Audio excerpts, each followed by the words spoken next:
Você não está nem pensando em mim, você não me conhece, você me dá um vale CD. Porque para me dar o disco, você tem que pensar em mim, você tem que ir lá, você tem que buscar.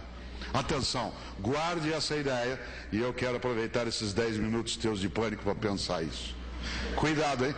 Não é que a tecnologia deve ser descartada, o que ela não pode é nos submeter. Quer ver outro exemplo?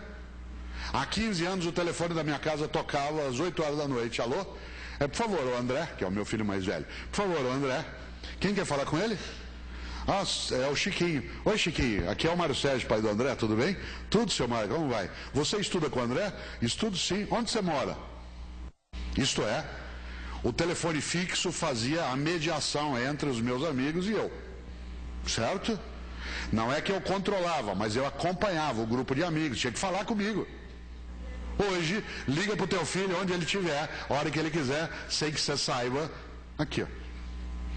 Aliás, hoje você não sabe onde teu filho está, porque ele é móvel como o celular, certo? Há 15 anos você sabia onde ele estava porque ele tinha que estar fixo que nem o telefone. E ele te engana, a menos que você arrume em breve um GPS para acompanhá-lo, certo? Aí você diz assim, mas o que isso mudou? Mudou muito. Uma parte de nós não sabe com que os filhos andam, onde eles estão. E tem gente que diz uma coisa pior, diz assim pro filho, não quero saber de meninada aqui em casa, não quero saber de moleque aqui. E aí sim é que você não sabe quem eles são. Aliás, vai descobrir, se der tempo, em algum momento. Olha só, tecnologia, ela não é neutra, ela produz efeitos. Isso significa o quê? Descartá-la? Não, criar com os filhos outra lógica de comunicação. Inclusive porque eles dominam essa lógica de um jeito que a gente não consegue. Quer ver um exemplo? Você está aqui agora, escola de pais, escola legislativa, discutindo a família, a escola e a cidadania, todo animado discutindo, e ele às vezes está lá em casa, na casa dele ou na minha, numa comunidade no Orkut de fabricante de bomba, de nazista, de prostituição infantil, etc. E você está aqui firme discutindo. Como alguns de nós nos recusamos a usar a tecnologia, diz que bobagem, eu não quero saber disso. Ah, é? Se você não dominar, sabe o que você faz? Usa o jeito antigo. Na hora de pegar, você quer dar uma incerta nele, você entra no quarto assim, de repente. E aí, ele, como ele domina aquela tecnologia, ele aperta o dedinho de leve numa tecla e muda a página do computador. Aparece uma foto de Santo Expedito. Por uma graça recebida. Fica toda enternecida. Você sai, ele aperta e volta outra vez. Atenção no que eu vou dizer, isso exige criatividade. Criatividade. Personalidade ética ela é construída quando nós prestamos atenção. Quando nós, inclusive, olhamos para o jovem, atenção que eu vou amarrando as ideias, quando eu olho para o jovem, com o olhar dele como sendo um outro, e sem arrogância. Tem pai e mãe que quando o filho chega em casa da escola, fala assim, e aí filho, o que você aprendeu hoje? Isso é auditoria. Você quer saber o que seu filho aprendeu, mas quer fazê-lo de um jeito que ele vai gostar. E aí filho, o que você pode me ensinar hoje? Você vai obter o mesmo efeito. A diferença é que crianças e jovens adoram ensinar. Os valores que ele terá são os valores que nós passamos para ele.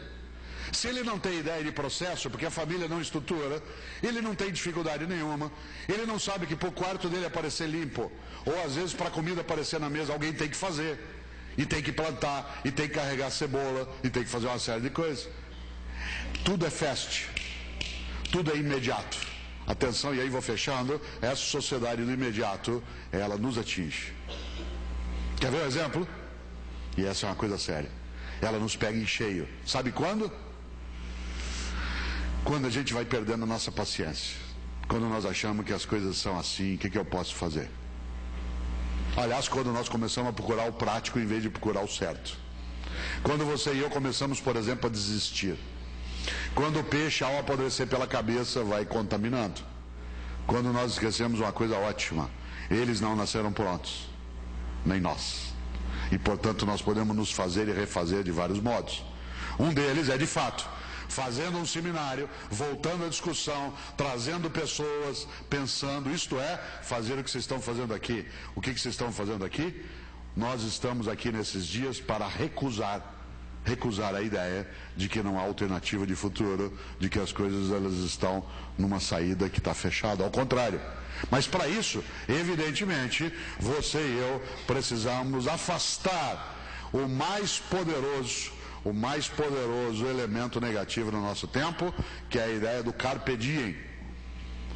Hoje você é incentivado o tempo todo numa sociedade comunista, e quando eu digo comunista não é socialista, comunista de partilhar de forma comum o Deus mercado. O tempo todo fica em torno do consumo de bens materiais. E é uma sociedade que te impulsiona para dizer o tempo todo: aproveite o dia. Carpe diem, que aliás é um lema do mundo romano na decadência. Pessoas repetem carpe diem como se ela fosse uma coisa do mundo romano, do aproveitar a vida, mas ela é da decadência do Império Romano. Quando o Império Romano estava esboroando, aí a regra era: salve-se quem puder, cada um por si, Deus por todos, aproveite o dia, viva cada dia como se fosse o último, porque senão um dia se acerta. Olha só, e aí o que acontece com o jovem? Tem pai e mãe que vira o professor para os jovens assim: vocês não terão futuro. Não vai haver futuro. Não haverá meio ambiente, não haverá segurança, não haverá emprego. Vocês não vão ter futuro. Aliás, vou dizer uma coisa para vocês: vocês não têm passado. Eu tive infância. E eu digo para eles: vocês não têm presente. Sabe por quê? Porque isso que vocês comem não é comida, é porcaria. Isso que vocês usam não é roupa, é andrágio. O que eu estou dizendo para o jovem? Que ele não tem história. E quando eu digo para alguém que ele não tem história, só resta a ele uma alternativa: viver o presente até o esgotamento. Viver o presente até o esgotamento significa, e aqui eu quero ir fechando, que aí você, nesta lógica, você chega em casa hoje à noite, quarta-feira, você chega lá 7 horas da noite, tua menina está saindo, você fala: ué filha, onde você vai? Ué mãe, eu vou para uma balada. Mas numa quarta-feira, filha? Mãe, pode ser a última balada da minha vida. Seu filho fala: mãe, vou viajar com os amigos no fim de semana, vou lá para Bombinhas. Mas filho, as aulas começaram agora, você nem... Pá, mãe, pode ser a última viagem da minha vida. Como que um ser humano com 15 anos, 16, acha que a vida se esgota desse modo? Sabe qual que é a lógica? A lógica é, olha só, a lógica é que o mundo não tem história, e quem não tem história vive o presente até o esgotamento. Aí o que eles fazem?